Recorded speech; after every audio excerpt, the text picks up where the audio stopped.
हमनी के सतवा के एक लइका रहल।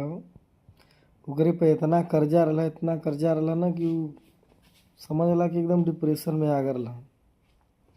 कहला भैया हम जान दे दे, हई कर दे, हऊ कर दे, हम घरे न जाब, इतना कर्जा कैसे भराई। हम कहली मर्दे हौसला मत हार, हिम्मत रख। एक बार ऐसा हमरो साथ भर रहल भैया कि हमें लगल कि अब जिंदगी का अब अंत हो जाई, लेकिन फिर भी हिम्मत रखली हम। कैसे कैसे सब कुछ सही भल। हम समझौली कि यार देख भाई, समय एक जैसे ना होला, सब कुछ ठीक हो जी, तू चिंता मत कर।